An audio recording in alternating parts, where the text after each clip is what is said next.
Hello everyone! I haven't done one of these videos in a while. This year marked the 40th anniversary of the release of Star Trek II: The Wrath of Khan, and to commemorate the event, it got a special showing in theaters. I went to see it with my brother, who's always been a huge fan of the movie. Part of the pleasure of getting to see the movie on the big screen was getting to hear James Horner's score pumped out in surround sound. Granted, it might have been a little too loud at times for my sensitive ears, but boy was it thrilling. The music is one of the things I love most about the movie, so for a few days after that, it continued to roll around in my skull. And then suddenly I had the thought that, hey, I could make a video about this. However, I ended up postponing that idea for two reasons. Number one, the notes I wrote up were just too extensive. They were ridiculous. It would take you as long to watch the video as it would take to listen to the soundtrack. Number two, I was listening to it on Spotify and wondering why some tracks were listed out of order. So I checked Amazon to see how they were listed there, and it turns out that it was just released that way for some reason, with the tracks out of sequence with how they are heard in the film. Also, the Genesis typo comes from the CD too. That wasn't just whoever entered it on Spotify. While I was doing that though, I found out that a few years ago there was a limited release of a special extended soundtrack. Well, considering that I was disappointed that a couple of my favorite musical moments were not included, this was very appealing. But it was also awfully expensive, far more than I would ever spend on a CD. So I was really not comfortable with that, and I was just going to write it off and say, well, missed my chance, too bad. But I checked eBay anyway, just in case, and oh my goodness, the time was just right. I found one. Mint condition, top-rated seller, going for less than half the price of all the others that were listed. And it was a buy it now option. I wouldn't have to suffer through the agony of an auction. I couldn't not get it. So I did. And here it is. It's now part of my CD collection. It was the quality, everything was perfect. It was still in the shrink wrap. It was just as advertised, and it's great. This version of the soundtrack, in addition to having a much better cover than the other one, has 23 titles instead of 9, and that includes an alternate version of the last track. Listened to in its entirety, it's an hour and 15 minutes long, half an hour longer than the original soundtrack CD, and more than half the runtime of the movie. I'm not a shrewd judge of audio quality, but it sounds amazing. I think it sounds amazing no matter which CD you listen to. It hasn't become one of my favorite scores for nothing, but I believe both versions, both CDs, have the music conducted by its composer, James Horner. Of course, one benefit of the extended version is that everything's in order, meaning if you're listening to it consciously with the plot in mind, it makes sense. If you're listening to it subconsciously, or you've got it on shuffle, original track order doesn't matter so much. This is what the disc looks like, and it includes a fat booklet. This is the original soundtrack cover design. It includes this fat booklet. If I can get it out, I'll show it to you. I don't want to wreck it. This is a 28-page booklet with a wealth of information, not just about the making of the film, but about how James Horner composed the score and the ideas that were behind things. And it's got photos, stills, behind the scenes things. There's some artwork, and it's just a really well put together thing. Admittedly, I have not read the booklet. I probably should have before I made this video, but I wanted to talk about it now. The music for this film is a creative composition that employs various motifs and connotations and unique instrumentation recently I watched a Star Trek concert on YouTube. That was a nerdy thing to say. And I got to see some of that instrumentation in action, namely these tube things that the percussionists swing around in the air to create this howling sound, which you hear in the first track, titled Main Title, and it's an eerie...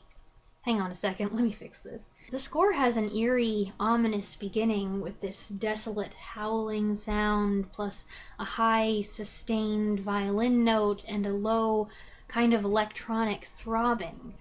But it gives way first to the recognizable opening bars of Alexander Courage's theme from the old TV show, and then to Horner's heroic main theme. Da da da da da da da da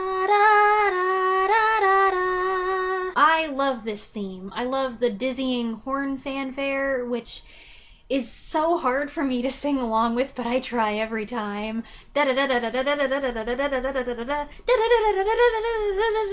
It just gets so muddy and disgusting, but I do it anyway. This is probably a really good time to mention, for anybody who's never watched one of these videos from me before, I don't play clips from the soundtrack, or I try to avoid it. I just sing any parts that I feel need singing. It's all to avoid copyright. It's for a good cause. So I love the fanfare, I love the build-up, the dramatic release, the flourishes, the energy. It's a sweeping piece, rich in construction and melody, with so many layers that for me, every measure is a delight. I love the way it builds up the anticipation and then lets loose with what I consider some of the most beautiful music in the franchise. It has the connotation of exploration, adventure, excitement, new worlds, new ideas, everything Star Trek was all about, and it's vaguely nautical, which is in keeping with the way the main conflict was designed to emulate a naval battle set in the stars. There's something wistful about it, too, coming from what I consider the Genesis theme. Da da da da da da da da da. Yeah, that's what happens here. And also in the gradual settling down, and the whole thing gives me goosebumps. Track 2, Surprise on Ceti Alpha 5, is short but big on that bendy tube sound. This one gives me a different kind of goosebumps. Track 3, Khan's Pets, is where we meet Khan, and this is one of my favorite villain introduction scenes, in part because of the music. I love that nervous tremolo on one section of strings going up, while another section of the strings slides down. And it eventually ends with this grim lower brass note, which is when Khan takes his mask off and reveals his face. There's another, even more dramatic slide down a minute later, and then another, and it's an ingenious way to increase the audience's tension. Because, let's face it, a lot of people who watch Star Trek II, myself included, the first time, well, definitely the very first time I saw it when I was a wee little thing, but even the first time I saw it many years later when I wasn't afraid to watch it anymore. Most people who watch Star Trek II probably aren't familiar with the episode of the original series, Space Seed, so they don't know who this man is, they don't know what his history is, they don't know why Chekhov is freaking out, and he even looks differently than he did in Space Seed, so there's a very good chance that even if you had seen the episode, you might not immediately recognize him. That's why the music is crucial. It tells you, this guy is bad news, and you should be afraid, even though you don't exactly know why. And at the very end, we get the first lick of Khan's battle theme on the trumpet. Da-na-na-na-na. I don't know what notes those are. Da-da-da-da-da. Track 4 has two titles. The first is The Eels of SETI Alpha 5, which is very clangy and pretty unpleasant to listen to, about as unpleasant as that scene is to watch. And then there's suddenly a flute flourish and a springy transition into Kirk in Space Shuttle, which is like a light sample version of the main title. Track 5 is Enterprise Clears Moorings, a recognizable cue if you are familiar with the movie Spotlight, Spotlight, Spotlight. This is the Enterprise leaving space dock, something that's always given at least a little bit of attention, and it's a scene that they add a little extra spice to by having Admiral Kirk stand by apprehensively while inexperienced Lieutenant Savick, at Spock's suggestion, takes the helm. The nautical flavor is strong with this one. My favorite part, though, is around the middle. This section with the horns is one I've listened to over and over. It's the tail end of one phrase segueing into the beginning of the phrase again, but bigger and louder and higher. It involves French horns, which anytime French horns are featured and they're doing something and it sounds clean and pure, I'm just kind of in awe, because I know that that's a difficult instrument and it's difficult to make it sound so clean. And then the opposite of what they're doing, this opposite of that is lower brass doing these big, loud bom bom bom bom bom bom, and it's like, oh my goodness, it's a short part of the piece, but for me it's like the crux of the whole thing, and that ushers in a reiteration of the main title that's even bigger now. Or maybe it just seems that way because I keep turning the volume up. Track 6 is Chekhov Lies, a short one that intercuts Bad Thing Happening music with the Enterprise theme. Track 7 is titled Spock, and it's Horner's, I'm going to call it a tonal poem for everybody's favorite Vulcan. It's simple, thoughtful, calm, and appropriately mystical, and of course, this theme comes up again at a key moment in the final act.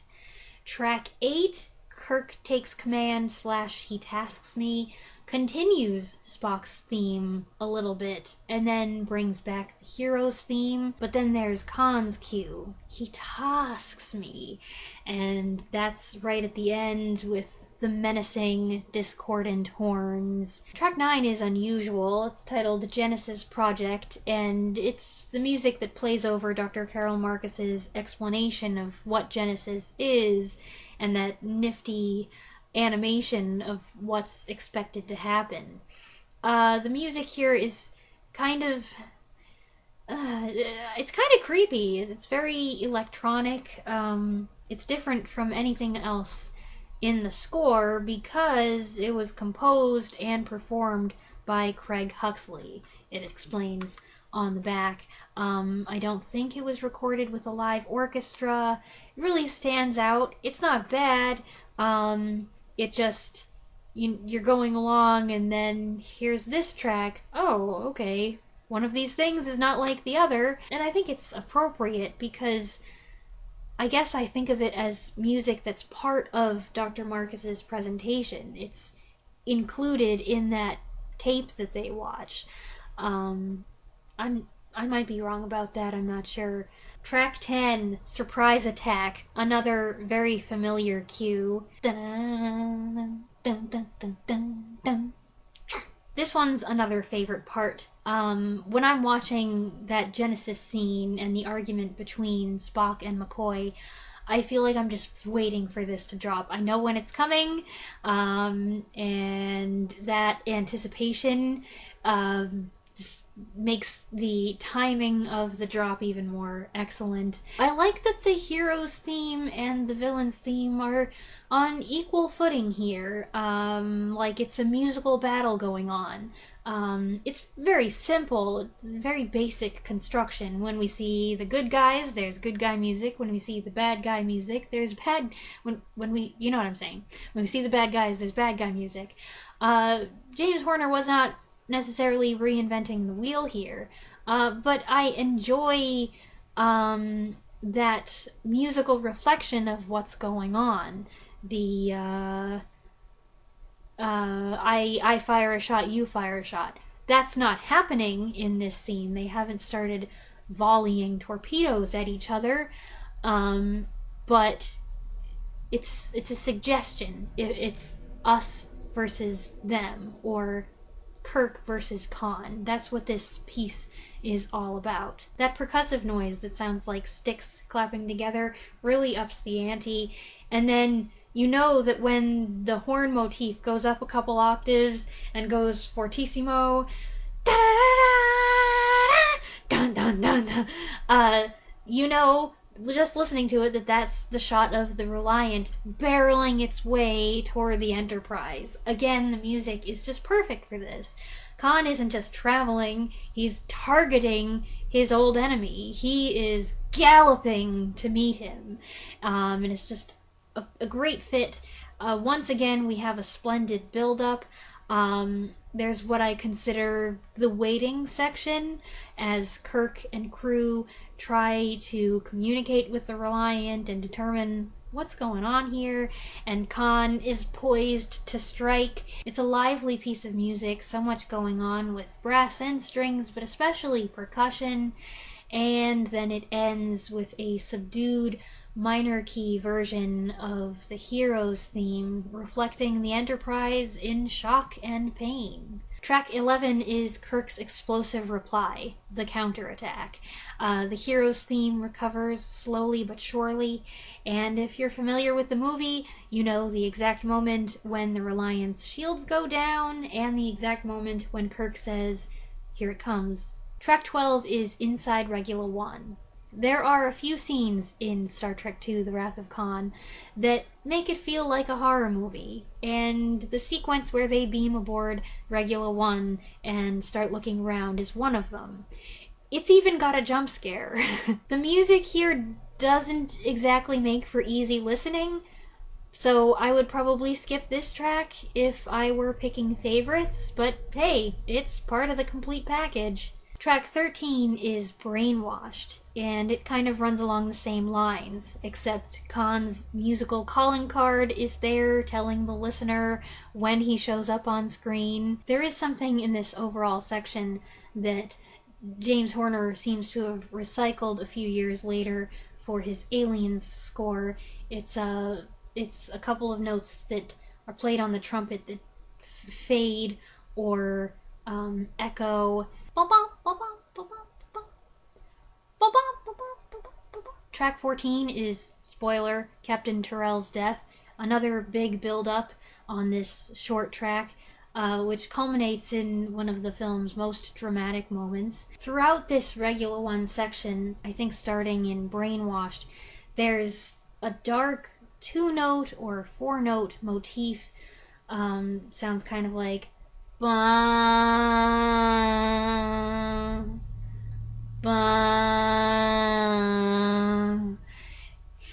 I'm sure that sounded stupid. This element only plays in this section of the score, and it climaxes in track 15, Buried Alive. This one is not included on the original soundtrack, and because this is such an iconic clip and the music is iconic by association, I was surprised that it was left out. Not that it's one of my favorite parts of the score, but it's just so familiar that its absence was noticeable. But it's on this! Track 16 is the Genesis Cave, a moment that is like a breath of fresh air after the last several scenes, and it even sounds like it. Here's all the wonder and mystery of Genesis on display. The track does have a discordant ending, though. Track 17 I always think of as the "we're back in business" cue. Track 17 is the soundtrack to the big showdown, battle in the Mutara Nebula. Now, Kirk is in pursuit of Khan, although Khan doesn't realize it yet. So we've got variations on the heroic theme, hopeful, powerful, brave, and on the villainous theme, cunning, sinister, persistent. This is the second longest track on the album, which fits. It's a long sequence, and in my experience, the big battle tracks for movies like this are often long. It's a rematch, so it's bringing in a lot of elements we've heard before, especially from the first attack sequence. My favorite addition, I think, is that over-amplified bass bong, whatever that is. I think it's meant to represent the Mutara Nebula. Admittedly, I don't remember shot for shot what's happening on screen here, so there's a section in the middle of the track that feels a little vague without context. I recall the general context, of course, the Enterprise saying, "Follow me," and Khan not being able to resist, and then the two ships moving around in the poor visibility of the nebula. There is no mistaking, though, the moment when the Enterprise swings around into view, now behind the Reliant, and it's just another awesome cue for an awesome moment. You can tell by the music that the tide of war has changed, but the most significant shot gets its own track, number 18, Enterprise Attacks Reliant. That one's pretty short, though, followed by track 19, Genesis Countdown. It's another big build-up to what I guess I would call the film's climax, if you consider everything that happens in the engine room to be the crisis of the climax or the beginning of a prolonged denouement. Anyway, one part I love here is when the horns do this thing. It's kind of an ascending arpeggios thing. I don't want to try to sing it. It's going to sound awful.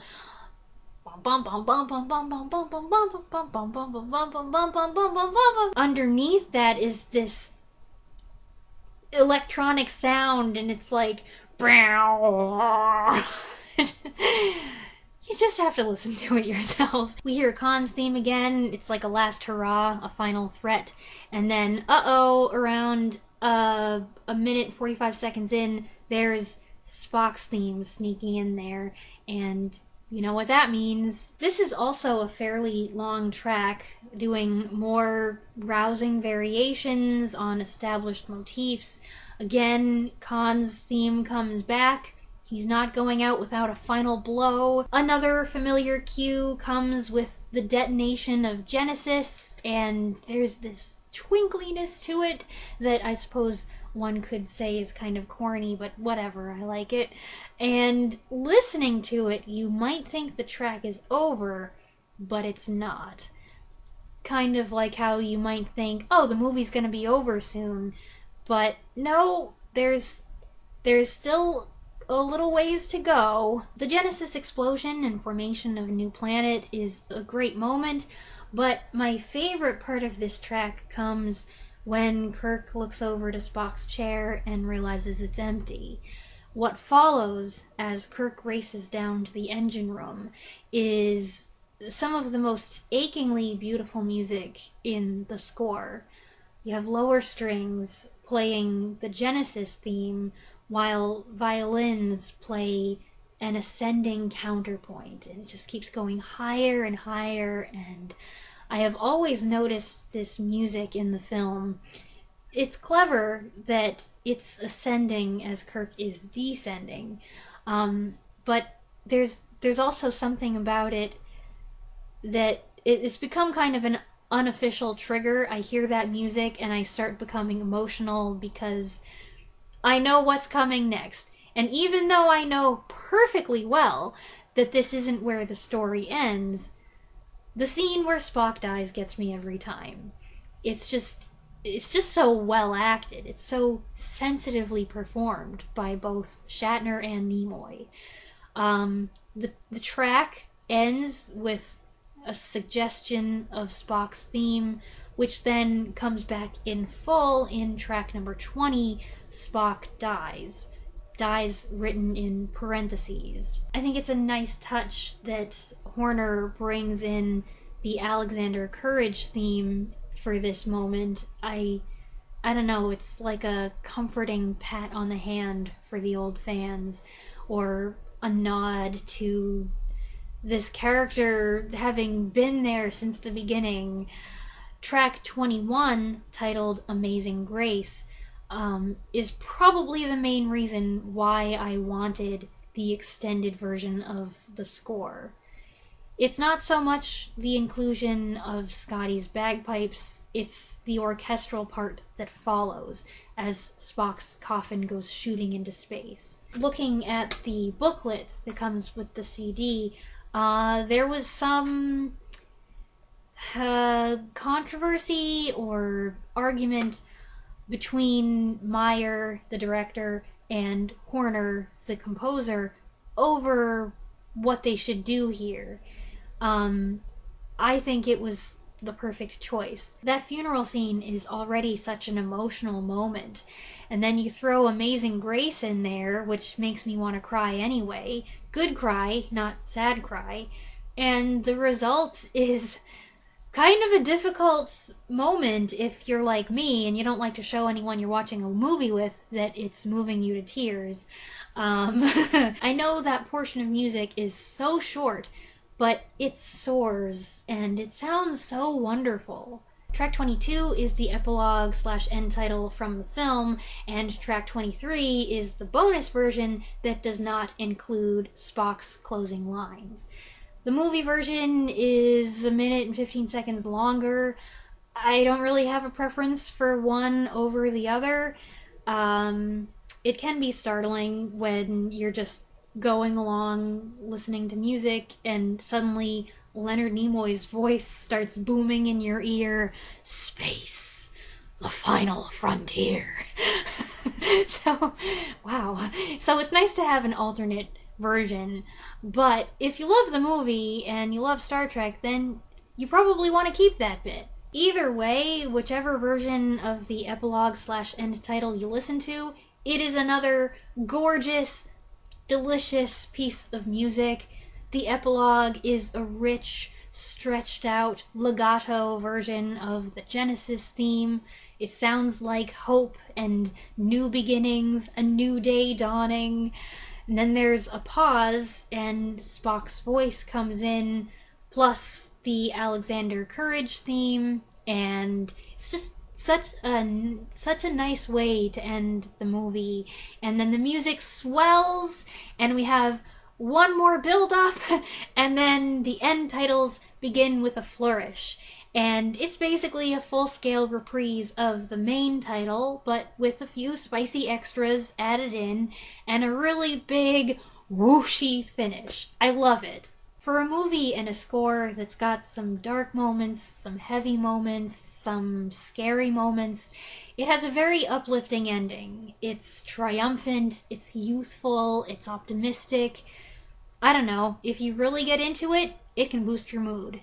Well, thanks for stopping by to listen to me gush over the Star Trek II The Wrath of Khan soundtrack. I know that I have other Star Trek II fans who are watching, and I would love to hear from you in the comments below. What do you think of the music? What are some of your favorite moments in the score? Even those of you who are not fans per se, though, if you've ever given the soundtrack a listen, what do you think of it? Go ahead and share your thoughts in the comments below, and I'll be back soon. Thanks for watching. Bye!